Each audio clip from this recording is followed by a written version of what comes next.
Graça e paz, queridos!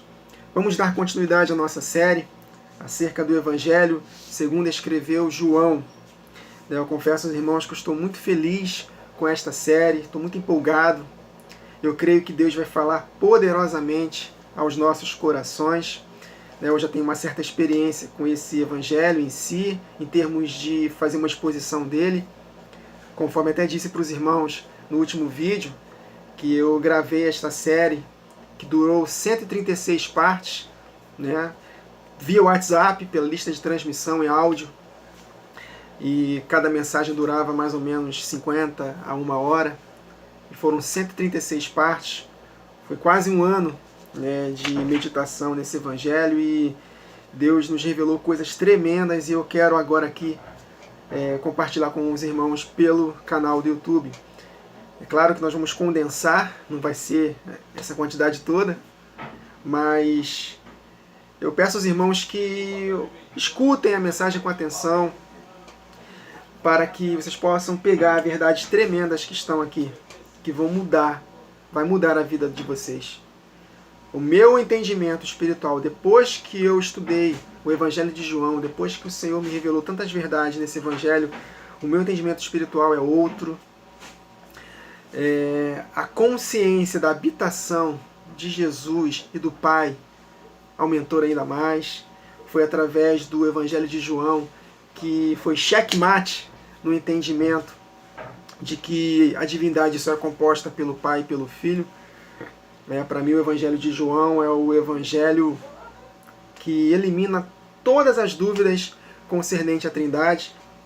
E para mim, João fechou a conta. Não existe uma terceira pessoa mesmo diferente do Pai e do Filho.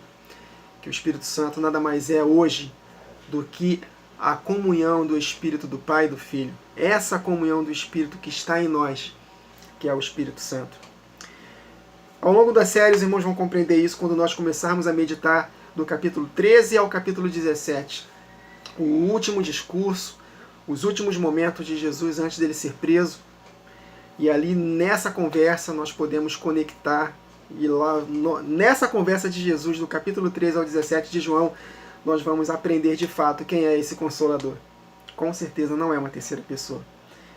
E eu já tinha um certo entendimento, o Espírito me revelou que não existe uma trindade, mas quando eu estudei João, ele fez o checkmate para mim, tá vendo, Wagner?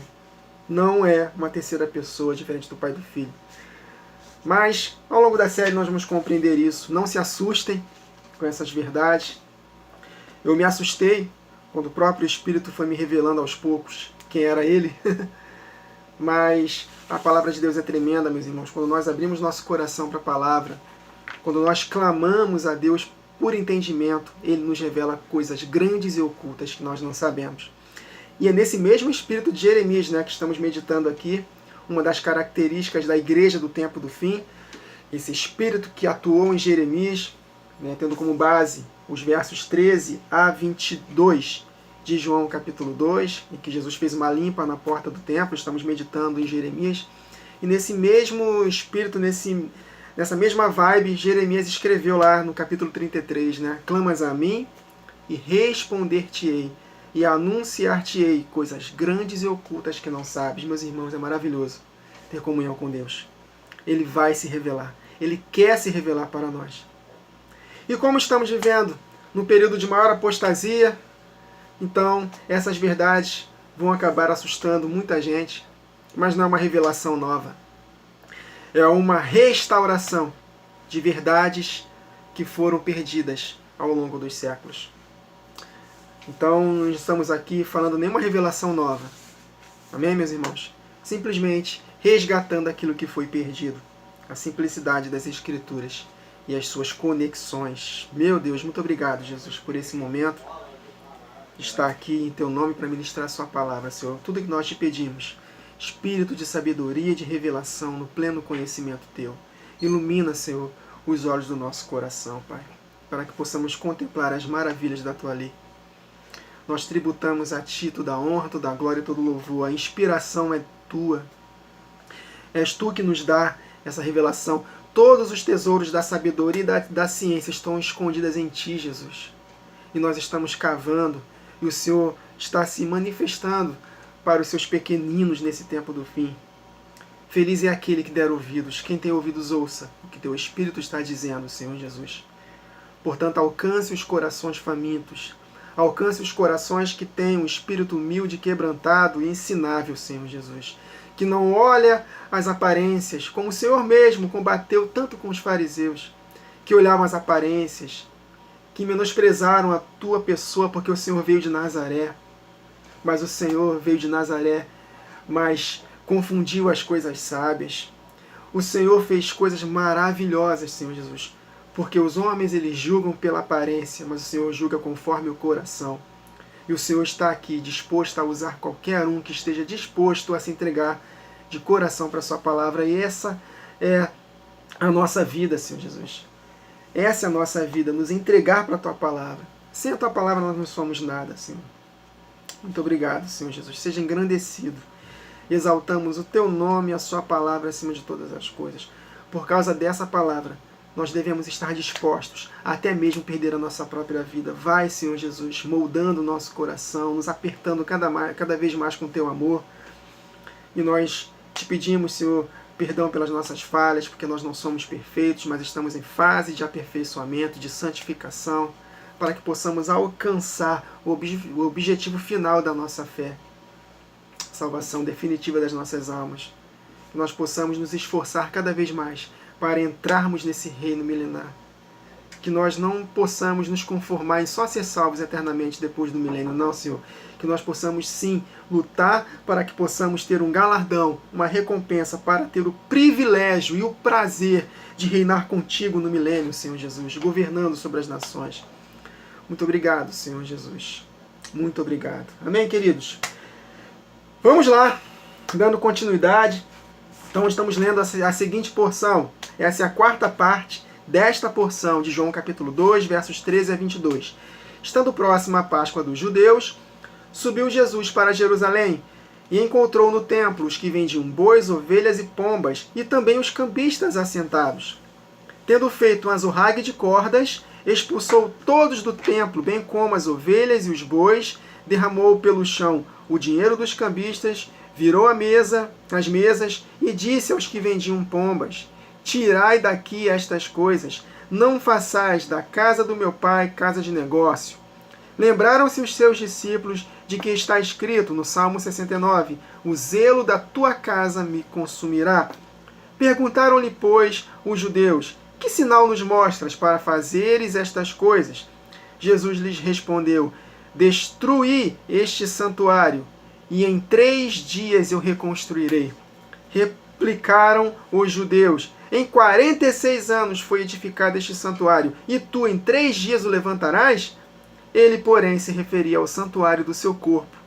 Quando, pois, Jesus ressuscitou dentre os mortos, lembraram-se os seus discípulos de que ele dissera isto, e creram na Escritura. Então, dentro dessa porção, o Senhor me presenteou com 2 camadas de revelação, 2 ângulos de revelação. O primeiro, já falei para os irmãos na primeira parte desta porção, né? Se não me engano, foi a parte 11ª desta série, falando acerca do zelo da sua casa me consumirá, no sentido de perseguição, e nós conectamos com o corpo, que é a igreja, e que no 3º dia Deus reconstruiria este corpo na ocasião da sua volta, conectando com o casamento em Caná da Galileia, né? Enfim, nós meditamos muito sobre isso.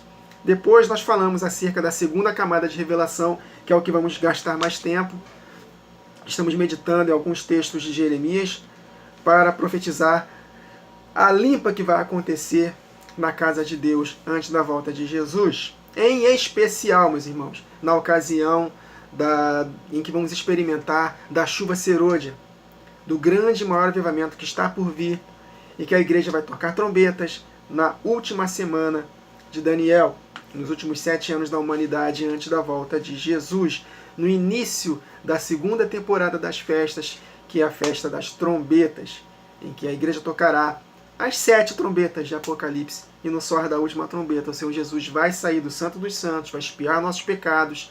É o dia da expiação, penúltima festa do ciclo profético, para nos conduzir à última festa do ciclo profético, que é a festa dos tabernáculos, em que casaremos com o Senhor e estaremos nas bodas com Ele por 1000 anos nesta terra, reinando sobre as nações que restaram. Mas antes disso vai haver um julgamento que vai começar pela casa de Deus. Nós lemos isso em 1 Pedro 4:17, que o juízo vai começar pela casa de Deus. E nós estamos conectando com essa porção aqui de Jesus ter feito uma limpa na sua casa, a qual casa somos nós. Estão conectando para nós, vai haver uma limpa. Essa bagunça que está acontecendo com as igrejas vai estar com os dias contados. E Deus vai derramar juízo, não só para os ímpios, mas em especial também para a sua própria igreja. Aqueles que não estiverem dando fruto vão ser cortados. Então é tempo de nós nos arrependermos, buscarmos a Deus enquanto se pode achar, porque vai chegar um momento em que nós vamos ir para a cidade comprar azeite e nós não vamos conseguir comprar azeite. E aí será tarde demais. Esse é o tempo de buscar o Senhor. Amém? Então estamos conectando com Jeremias capítulo 7, porque o Senhor Jesus, ele não falou aqui em João, mas está registrado em Mateus 21, em Marcos 11 e em Lucas 19, está registrado lá que Jesus, nesse contexto de limpeza dos cambistas na porta do templo, de que eles estavam fazendo da casa do meu pai, não só casa de comércio, mas eles foram considerados, chamados como covil de ladrões, covil de salteadores. E o Senhor Jesus linkou com Jeremias capítulo 7. E em cima de Jeremias capítulo 7 estamos aqui meditando. Na última gravação, nós lemos até o verso 8 de Jeremias 7. E agora vamos dar continuidade a partir do verso 9. Então, é uma continuação. Gostaria muito que os irmãos escutassem pelo menos as últimas 3 gravações para que possamos compreender melhor essas 2 camadas de revelação, esses 2 ângulos de revelação que o Senhor Jesus me deu nessa ação profética de Jesus, limpando a mesa dos cambistas na porta do templo. Amém? Então vamos lá. Verso 9. Que é isso? Furtais e matais, cometeis adultérios e jurais falsamente, queimais incenso a Baal e andais após outros deuses que não conheceis. E depois de tudo isso, vindes e vos pondes diante de mim, nesta casa que se chama pelo meu nome. Olha só, queridos, eu estou falando também, paralelo a essa série, uma série sobre salvação por obras da fé, e não por obras da lei dos ritos cerimoniais. Então, se nós não praticarmos os 10 mandamentos, e o resumo dos 10 mandamentos é não andar de acordo com as vontades da nossa carne, as obras da carne, né? Então aqui eles estavam negligenciando os 10 mandamentos, mas estavam confiando no templo, confiando naqueles sacrifícios, nos ritos cerimoniais, mas isso não era suficiente, eles tinham que obedecer aos 10 mandamentos. Então, da mesma forma, se hoje nós estamos, entre aspas, buscando a Deus, servindo nos nossos ajuntamentos, orando, até mesmo lendo a Bíblia, até mesmo ensinando a palavra, né? Mas se nós, de fato, não estivermos vivendo uma vida na prática de obediência aos 10 mandamentos, nós não vamos, meus irmãos, ser salvos. Em Romanos capítulo 2 está escrito: você que ensinas a outros, não ensinas a ti mesmo? Tu que pregas para não furtar, furtas? Tu que pregas que não adulteras, para não adulterar, você adultera? Então, da mesma forma, esse contexto aqui que Jesus estava fazendo uma limpa no templo, eles estavam andando do mesmo modo. Eles estavam andando em pecados deliberados, mas estavam confiando naquele templo. Mas nós não devemos, conectando para a nossa vida, nós não devemos confiar no que Jesus fez na cruz de forma unilateral. Nós temos que respondê-lo. Então, se nós não obedecermos a Deus, de nada adianta nós fazermos os cultos para Deus, fazer as nossas obrigações, se é que a gente pode dizer assim, orar, ler a Bíblia, ensinar, ir para os cultos, congregar, dar oferta, entre aspas, dar o dízimo, entre aspas, né? Enfim, não adianta nós fazermos essas coisas, queridos, se nós não estivermos obedecendo a Deus. Amém? E é exatamente isso que estava acontecendo. Que é isso? Vocês roubam, olha aí. Negligência os 10 mandamentos, não roubarás. E matais, não matarás. Cometeis adultério, não adulterarás. Jurais falsamente, não dirás falso testemunho. Queimais incenso a Baal e andai após outros deuses que não conheceis. Não tereis outros deuses diante de mim. Eu expliquei isso para os irmãos de forma bem resumida, de que quando eles seguiam a outros deuses, esses outros deuses tinham práticas. Eles, os cultos oferecidos para esses deuses, eles exigiam práticas totalmente contrárias à lei de Deus. E uma das práticas mais comuns era a prostituição. Então vocês estão fazendo tudo isso, estão confiando no templo, então sem perder a conexão com o que Jesus fez. Então, no tempo do fim, antes da volta de Jesus, o juízo vai começar pela casa de Deus. E muitos não vão ouvir a voz de Deus através da boca dos seus profetas.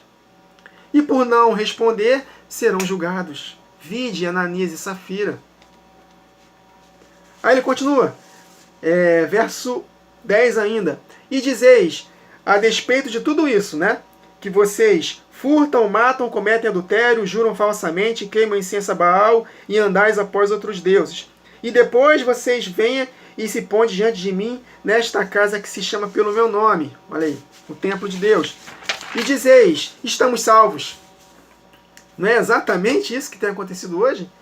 As pessoas não estão nem aí, meus irmãos, para andar em santidade, para poder obedecer aos mandamentos, mas estão confiando numa graça que não exige obediência. Uma graça isenta de responsabilidade. Não existe, meus irmãos, graça sem a nossa cooperação. De Deus nós somos seus cooperadores. Então eu tenho visto muitas mensagens, mamão com açúcar, molezinha, né? Mensagens de autoajuda, mensagem da teologia do coach, né? Uma musiquinha no fundo, mexendo com as nossas emoções. Deus é bom, Deus é maravilhoso. Mas no dia a dia, na prática, não condiz com o que fala de Deus. Porque Deus exige obediência. E é exatamente o que estava acontecendo aqui, na época de Jeremias. Eles estavam confiando no templo. Estou lembrando aqui, obrigado Jesus, de 1 Samuel. Né? O povo ficou feliz quando recuperou a Arca da Aliança, fizeram uma festa, né? Mas eles estavam andando em pecado, não queriam se arrepender, mas estavam confiando na Arca da Aliança. O que aconteceu? Os filisteus venceram eles, pegaram a Arca da Aliança, né? Porque estavam confiando na Arca da Aliança. E o que aconteceu? Os filhos de Eli morreram, Eli soube do que aconteceu com a arca, caiu, quebrou o pescoço e morreu. Me parece que a nora de Samuel teve um bebê, ao ter o bebê morreu, e ela falou lá, Icabode, né? Foi-se a glória de Deus. Por quê? Porque o povo estava confiando na Arca da Aliança em si. Olha só, meus irmãos.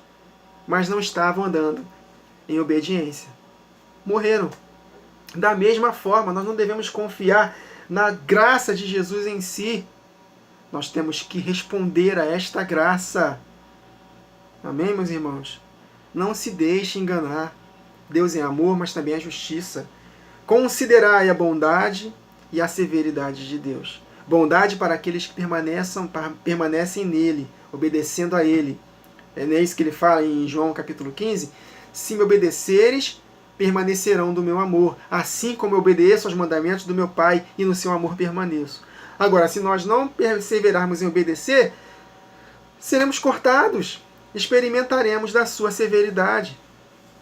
O apóstolo Paulo, em 1 Coríntios 10, Romanos 15, ele fala para que nós possamos atentar para as coisas que aconteceram no Antigo Testamento, que serviram como figuras para nós, para que nós não possamos imitar a conduta do povo que foi rebelde. Aquele que julga estar firme, cuide para que não caia. Devemos nos apegar, né, Hebreus capítulo 2, firmemente às verdades ouvidas, para que delas jamais nos desviemos. Que não tenhamos um coração rebelde, como o povo que saiu do Egito teve, cujos corpos caíram no deserto, cheio de exemplos, meus irmãos, negativos, para que nós não possamos seguir esses exemplos, porque se Deus fez isso com eles, Ele vai fazer conosco também. Muitos têm ensinado um Deus no Antigo Testamento e um Deus diferente no Novo. Não, meus irmãos, o Deus não muda. Ele é tanto graça quanto juízo no Antigo Testamento, e Ele continua sendo graça e juízo no Novo. Ele não muda. Pelo contrário, no Novo a exigência é maior ainda. É o que está escrito em Hebreus capítulo 10. Morriam pelo depoimento de 2 testemunhas quem desobedecia a lei de Moisés. Aí o que os escritores hebreus falam? Quanto mais castigo, com maior castigo julgai vós, merecedor, aqueles que profanaram o sangue da aliança. Então o juízo para a nova aliança é mais intenso do que o antigo. Por quê? Porque hoje nós temos a habitação do Espírito Santo, que é o Pai e Filho unidos, essa comunhão do Espírito. Nós estamos aqui pós morte e ressurreição de Jesus. Nós temos toda a Bíblia aqui na nossa disposição, todos os exemplos negativos para que possamos não seguir. Nós temos uma camada de revelação maior. Enfim, estamos com base em superiores promessas, numa aliança renovada. Então não temos mais desculpa, meus irmãos. Então se Deus não poupou os ramos naturais, Ele não vai poupar a nós também. Então o nível é de obediência. Temos que obedecer. Na lei mosaica, se você seria punido se você adulterasse com a mulher de forma física. Mas na nova aliança, na aliança renovada, que Jesus falou: eu, porém, vos digo, se você simplesmente olhar para uma mulher, cobiçar com ela no seu coração, já está cometendo adultério com ela. O nível aumentou. Amém, meus irmãos? Então, continuando a leitura aqui, verso 10 de Jeremias 7, conectando com a porção que estamos lendo de João. E dizeis, estamos salvos. Sim, vocês estão salvos só para continuardes a praticar estas abominações? Olha só como está escrito, meus irmãos. Aí é o texto que nós queríamos chegar. Verso 11 de Jeremias 7. Será esta casa, que se chama pelo meu nome, um covil de salteadores aos vossos olhos? Está vendo o contexto que Jesus falou acerca da limpa que ele fez com o chicote que expulsou os cambistas na porta do templo? Será esta casa, que se chama pelo meu nome, um covil de salteadores aos vossos olhos? Esse é o contexto. Aí ele continua. Eis que eu mesmo vi isto, diz o Senhor. Jesus está vendo, meus irmãos, tudo isso. Nada escapa aos seus olhos. É exatamente o que está escrito aqui em Hebreus 4, 12 e 13. Porque a palavra de Deus é viva e eficaz, mais cortante do que qualquer espada de 2 gumes, e penetra até o ponto de dividir alma e espírito, juntas e medulas, e é apta para discernir os pensamentos e propósitos do coração. E não há criatura que não seja manifesta na sua presença. Pelo contrário, todas as coisas estão descobertas e patentes aos olhos daquele a quem temos de prestar contas. E exatamente, Jeremias 7,11. Será esta casa, que se chama pelo meu nome, um covil de salteadores aos vossos olhos? Eis que eu mesmo vi isto, diz o Senhor. Então, se Jesus mencionou esse texto de Jeremias, que estamos meditando aqui já há um tempo, num contexto de pecados deliberados, que o povo não queria obedecer, se arrepender, é exatamente isso que estava acontecendo com esse povo na época de Jesus. Eles estavam andando em desobediência, eles estavam andando em prostituição, eles estavam matando, roubando, enganando as pessoas, estavam aproveitando a situação para poder ganhar dinheiro, fazendo da casa do meu pai comércio, tratando a piedade como fonte de lucro. Tudo isso é exatamente o cenário que estamos vendo em boa parte das igrejas hoje, principalmente na televisão, na mídia, na internet também. Ou seja, é o que está acontecendo, esse é o cenário. Falta temor. E isso vai acabar. Vai ter uma limpa. Que o Senhor nos livre de sermos julgados por Ele e que não sejamos influenciados por esses pastores, por essas lideranças que estão aí, enganando o povo. Amém? Então, meus irmãos, já estamos com 25 minutos, vamos parar aqui. Eu estou com a proposta de ler Jeremias 7 todo. Ainda tenho os versículos de 12 a 34. Ainda quero ler Jeremias 8. Foi a direção que o Senhor me deu para falar acerca desta porção aqui. Então, como o tempo está apertado, eu não posso passar muito, então vamos adiando para a próxima gravação. Eu acho que em mais 2 partes ou 3. No início eu achava que fosse só 2 partes, mas pelo visto vai ser muito mais. Então não vamos ter pressa de terminar esta série, aquilo que eu tenho falado para os irmãos. Não fiquem cansados com a série, porque cada parte da série tem uma porção nova para nós de revelação. É um tema diferente, enfim, o Senhor vai falando aos nossos corações. Eu falei de coisas aqui que eu não planejei. O Espírito conduziu esta gravação e eu creio que os irmãos foram edificados e exortados. Amém, meus irmãos? Então essa porção aqui de Jesus, a ação dele de fazer uma limpa na sua casa antes da sua morte, vai acontecer com o seu corpo antes da sua segunda vinda. E que nós possamos ser livres desse juízo. E pela graça de Deus, por que não nós estarmos na linha de frente profetizando contra isso? Está chegando, meus irmãos. E nós vamos compreender aqui, na continuidade da leitura de Jeremias 7, Jeremias 8, nós vamos conectar muito com a primeira parte, a primeira metade da última semana de 7 anos, em que a igreja vai tocar trombetas de forma plena, maravilhosa, antes da manifestação do anticristo. Seremos as 2 testemunhas. Fogo sairá da nossa boca e consumirá os adversários como lenha, conforme está escrito em Jeremias capítulo 5 e 14. Nesse mesmo contexto, nessa mesma vibe aqui de Jeremias, é o espírito de Jeremias. Uma das características que a igreja vai ter no tempo do fim é o espírito que atuou no ministério de Jeremias. Amém, meus irmãos? Então é isso. Até a próxima gravação. Que o Senhor nos abençoe.